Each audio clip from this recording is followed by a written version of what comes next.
Vector question.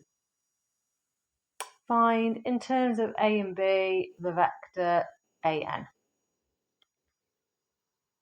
AN, I'm going to go along this route here. A to O plus O to N. O to N is fine, it's just B, right? What is O to A? Well, let's have a look. M is the midpoint of OA. OA is 2A. But we're going the wrong way through the arrow, so it's minus 2A plus B.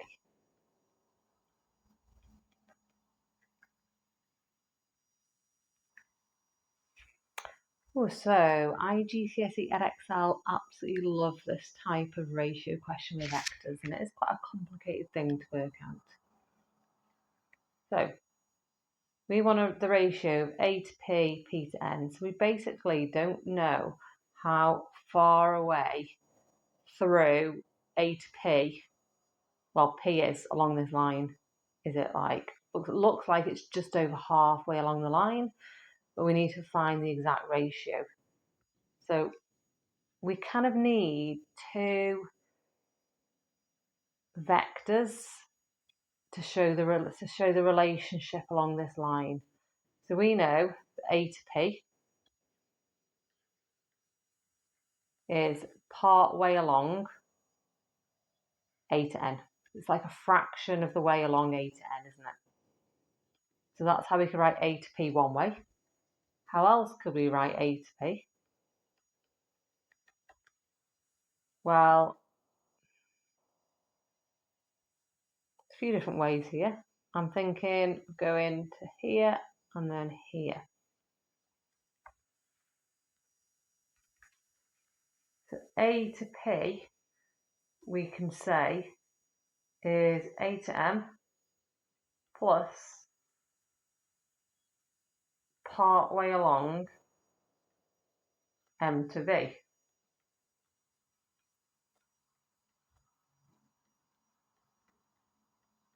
A to M we already have, which is minus A. Now M to B we do not have, so let's get M to B. M to B, I'm going to go like this, I think.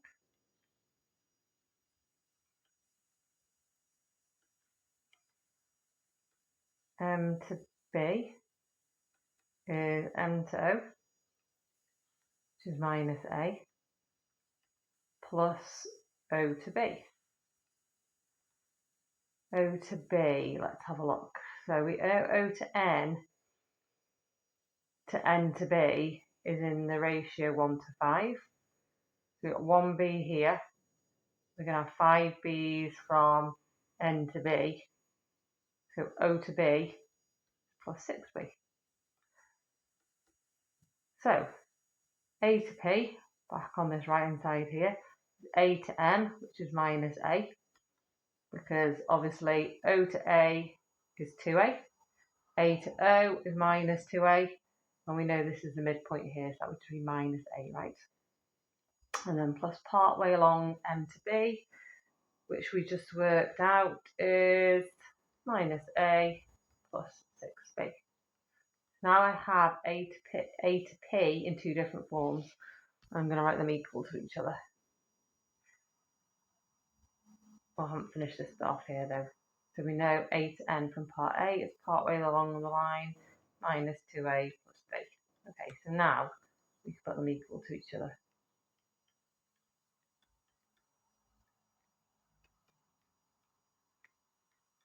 Now if you've seen me do one of these questions before, we do have more that you can go through. First step is to equate coefficients of A.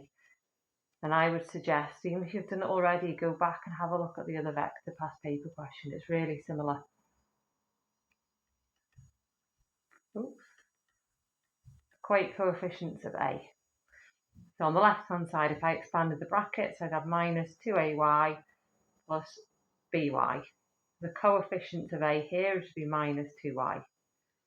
And on the other side, if I equate coefficients of a, minus 1a is just minus 1. And if I expanded the brackets here, I'd have minus a times x, which is just minus x. I'm also going to equate coefficients of b.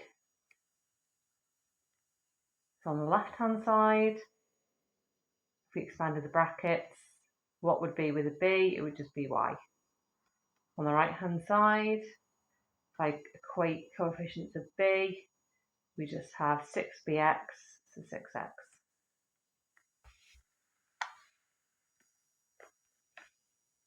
Okay, so we can now use simultaneous equations. We have two equations here involving an x and a y. Because this is already, we have y the subject here, I'm going to just substitute this straight into the above one. Seeing as y is equal to 2x, we can have minus 2 times 2x is equal to minus 1 minus x, right? Now we've got an equation all in x, which I can just solve. Minus 2 times x is minus 12x is equal to minus 1 minus x. I'm going to add an x to both sides. Minus 11x equals minus 1. Divide both sides by negative 11, so x is 1/11. X is 1/11, but I really want y, to be honest, because here, if we look, this is just going to be the easiest one here to tell us how far away through a to p. So a to p is like a fraction of the way along this line. If we get y, we can see what fraction along the line it is. So if I substitute this x now back into here, y is equal to 6 times 1/11, which is just 6/11. So we know that a to p is 6/11 along the line a to n. So if it's 6/11 along the way, it would be in the ratio of 6 to 5, because you've got like 5 remaining. So that is the ratio a to p, p to n, 6 to 5.